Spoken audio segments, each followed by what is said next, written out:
J'espère que vous allez bien, j'espère que vous vous portez bien. Bonjour tout le monde, j'espère que vous êtes bien réveillés. Nous sommes le 31 mai 2023. Donc c'est la dernière journée de ce mois de mai 2023 qui a été un mois particulièrement intense et particulièrement animé au niveau de l'actualité algérienne. Alors le un événement a eu lieu. Et encore une fois, la presse algérienne n'a pas voulu remarquer, la presse algérienne, les autres titres de la presse algérienne. Malheureusement, l'indépendance éditoriale et l'indépendance journalistique n'existent plus dans notre pays, la liberté d'expression n'existe plus. Personne n'a relevé une grande anomalie. Une grande anomalie, mais comme on dit certains experts français, les auteurs du livre Le mal algérien, tout ce qui est anormal ailleurs est tout à fait normal en Algérie. On va quoi le mal algérien tout à l'heure, dans une autre émission. Le 30 mai, le groupe Civital a inauguré sa fameuse usine. Sa nouvelle usine dans la production de l'huile, des huiles végétales, notamment c'est une usine de trituration des graines oléagineuses. C'est le fameux projet de Civital sur lequel Civital a travaillé depuis 2016 et qui a été bloqué depuis 2017. Le 30 mai 2023, enfin, Civital inaugure son grand projet, sa grande usine, présentée comme l'une des plus grandes usines du monde de trituration des huiles, des graines oléagineuses. Je vais expliquer tout ça de façon pédagogique au Chisra. Mais elle est la grande usine, elle est la plus grande du pays, l'une des plus grandes, apparemment c'est la plus grande d'Afrique, d'après les explications fournies par les conseillers de la direction générale de Civital, qui ont organisé un événement le Barah fi Bjaya. Elle n'est pas située au niveau du port, elle est située pas très loin du port de Bjaya, donc pas très loin de l'ancien complexe agroalimentaire de Bjaya de Civital qui est à Bjaya depuis 1998. Donc, comment on appelle ça? Un événement énorme a été organisé, mais un événement qui a été boudé par le gouvernement algérien. La fameuse grande usine, l'une des plus grandes usines de production de l'huile, des huiles alimentaires et végétales en Algérie, qui est l'une des plus grandes au monde, présentée par Abdelmajid Tebboune lui-même en 2022 et par l'Oueli de Bjaya et par plusieurs membres du gouvernement comme étant un projet industriel très important. Marah, aucun ministre, aucun membre du gouvernement, Marah. C'est quand même incroyable, alors qu'il s'agit soi-disant d'un énorme grand projet industriel. Même la presse publique, je dis bien la presse publique algérienne, ni la PS, ni aucun autre titre gouvernemental algérien n'en a parlé. En tout cas, suffisamment, là, avec il lui a consacré la moindre promotion. Alors, vous avez titre de la presse privée, mais la presse gouvernementale, et la presse, notamment la PS par exemple, qui est l'agence de presse étatique du gouvernement algérien, n'a même pas publié une dépêche sur cette inauguration présidée donc par Malik Rabrab, le fils de Saad Rabrab, le nouveau PDG du groupe Civital, Thierry Loueli de Bjaya. Un projet industriel qui peut faire Loueli. C'est pas normal. Civital, c'est un grand projet, c'est parmi les plus grands au monde, des usines, c'est la première en Afrique, l'une des plus grandes usines du monde de la trituration des huiles, des graines oléagineuses. On va expliquer de quoi il s'agit. D'abord, premier mensonge. Ce que vous devez savoir, pourquoi les membres du gouvernement Tebboune ne sont pas partis assister à l'inauguration de cette première grande usine en Afrique de trituration des graines oléagineuses et de production des huiles végétales alimentaires.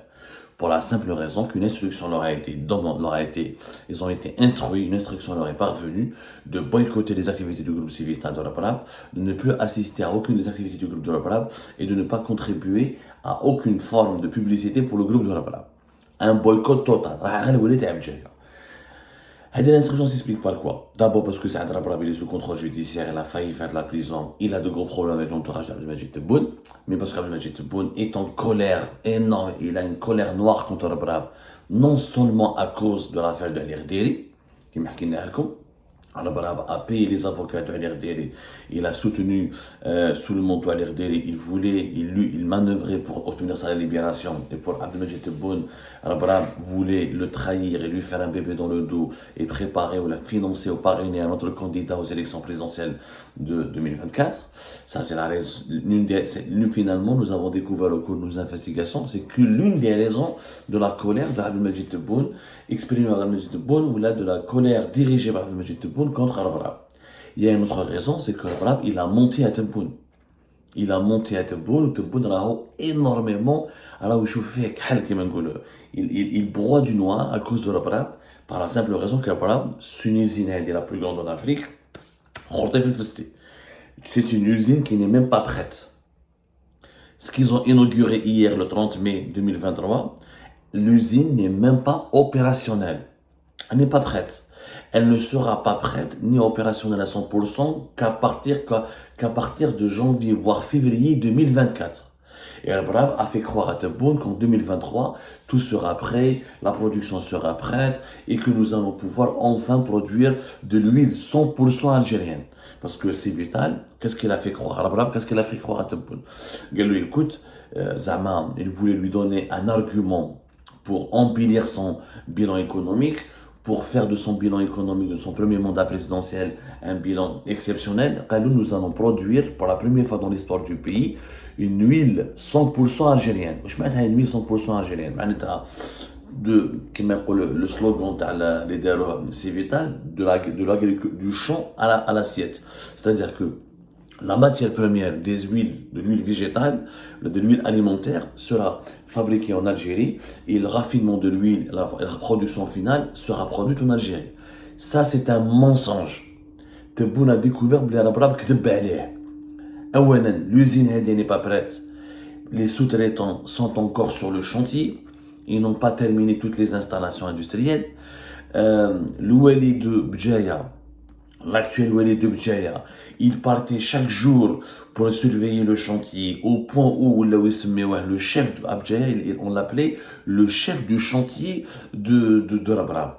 Tellement il surveillait, parce que Tebboune voulait absolument que cette usine soit prête en 2023 pour qu'il puisse l'inclure dans le bilan de ses réalisations économiques en prévision de ses élections présidentielles de 2024. Et comme on lui a vendu un projet, comme on lui a vendu le rêve d'un projet industriel qui permettra à l'Algérie de produire une huile 100% algérienne, il a cru. Sauf que c'était du mensonge. Les équipements de cette usine ont été bloqués depuis 2017. Beaucoup de ces équipements ont été rouillés, ont été endommagés, il fallait les changer, il fallait de nouveaux pièces de rechange, etc. L'usine, elle est grande, c'est une grande usine.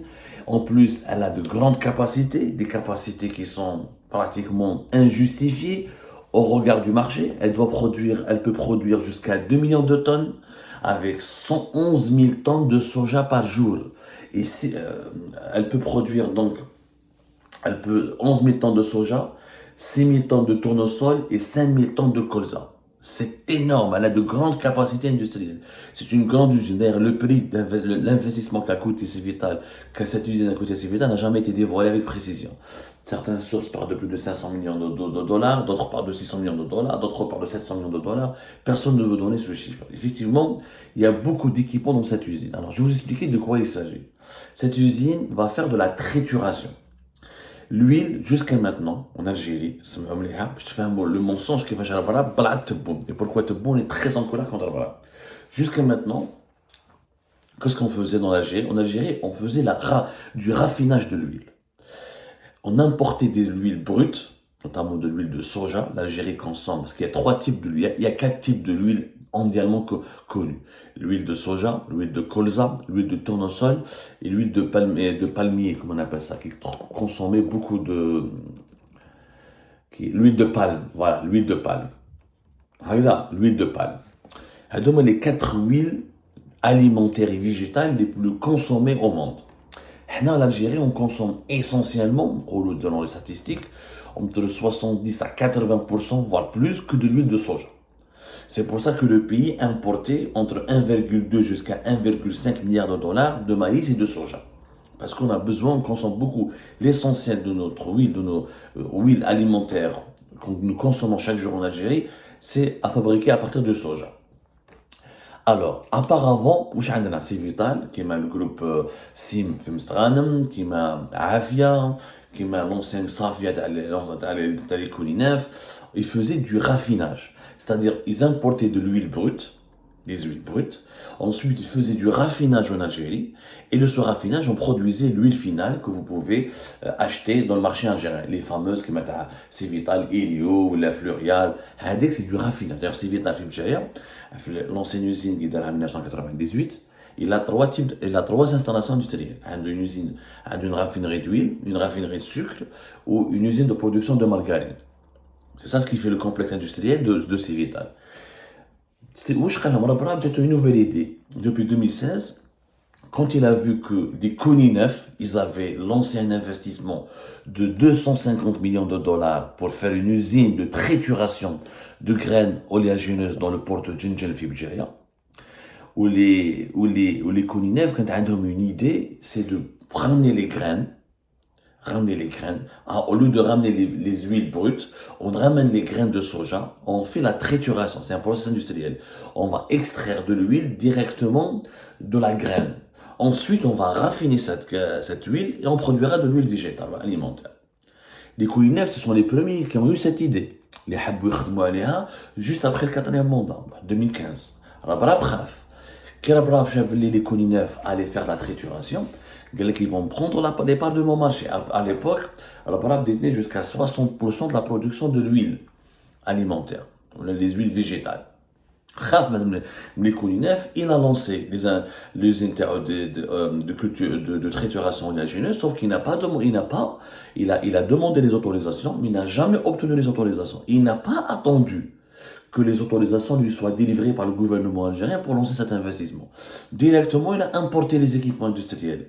Et quand ils ont été bloqués sur le port de Bjaïa, il a voulu imposer au régime Bouteflika à l'époque, quand vous autorisez les Kouninef à faire cette usine, moi vous devez m'autoriser. Parce qu'il n'a pas demandé les autorisations. Il les a mis devant le fait incomplet. Du jour au lendemain, tu veux le matériel dans le port d'Abjaïa. Ils l'ont bloqué en 2017. Où sera les Kouninef, à la différence du projet assez vital, c'est que le groupe Kouninef a créé une filiale Nutris, qui a été d'ailleurs repris en 2021, je crois, par le groupe Madar. C'est le groupe Madar, les cigarettes, qui a repris Nutris. C'était en quelle année Voilà, c'était en 2021, a été reprise en 2021. Donc c'est une société étatique, mais avant, les Koulinef, ils avaient un projet pour faire la trituration, mais pour produire essentiellement de l'aliment bétail. C'est-à-dire que normalement, ils voulaient produire ou faire de la trituration pour 600 tonnes de soja par jour, mais essentiellement pour la consommation animale. Et uniquement 20% pour l'huile végétale. Donc réellement, ils ne voulaient pas concurrencer au départ. Au départ, ils n'avaient pas l'ambition de concurrencer beaucoup Civital. Parce qu'au moment donné, il y a la Safia, le Kogral, l'entreprise étatique qui était privatisée depuis 2005-2006 par les Kouninef. Romain, ils voulaient faire dans la parce que soja, on l'utilise aussi pour la production d'aliments de bétail, pas uniquement pour l'alimentation humaine. Bon, il y a la trituration pour produire la trituration des graines oléagineuses pour la production de l'huile de table, l'huile alimentaire, ou qu'il y a la trituration pour la production animale, pour l'aliment de bétail. Ce qui s'est dit avec Kouninef, les projets ont été bloqués, Kouninef ils ont été ralentis, Massa al-Hirak, en 2019, et elle devait être lancée officiellement en 2019-2020 par le groupe Kouninef avec sa filiale de Nutritis. Le projet n'a pas été fait. Jet Boun, fait 2022, voilà, nous allons, parce qu'en 2022, l'Algérie, à cause de l'augmentation des cours mondiaux du soja notamment, et du maïs, mais notamment du soja, depuis la guerre en Ukraine, etc., et les tensions géopolitiques mondiales avec la pandémie de la Covid-19, ensuite la guerre en Ukraine, le soja a coûté énormément cher, et le gouvernement algérien a un mécanisme de compensation des prix. Vous savez savoir que l'huile de soja, elle est subventionnée en Algérie, comme le sucre, sauf que l'huile de soja, ça a coûté à l'Algérie en 2022 plus de 740 millions d'euros. Plus de 108 milliards de dinars ont été dépensés par l'État algérien pour juguler les prix et pour financer, subventionner l'huile de soja. Donc ça coûte énormément cher l'État algérien, cette dépendance à l'étranger. Rabrab, Bal'at-Tebboune et son gouvernement à travers Kamel Zig, vous autorisez-moi à faire mon usine et je vais vous assurer que on va en finir avec cette dépendance. قال لك ربرا باع لهم البروجي تبون تبع اوكي يلا puisque Rabrab a promis de ne jamais trahir, au départ, Tebboune se méfiait énormément de Rabrab, il ne lui faisait pas confiance, parce qu'il avait peur de lui, de sa richesse, de sa fortune, il avait peur qu'il soutienne un candidat politique ou un concurrent politique. Quand il a eu des garanties de la part des Français, d'Emmanuel Macron notamment, et de la part de Kamel Rezig et de certains autres intermédiaires, qui ont joué le rôle de certains autres lobbyistes, qui ont joué le rôle d'intermédiaire entre Rabrab et l'entourage de Tebboune, Tebboune a donné son feu vert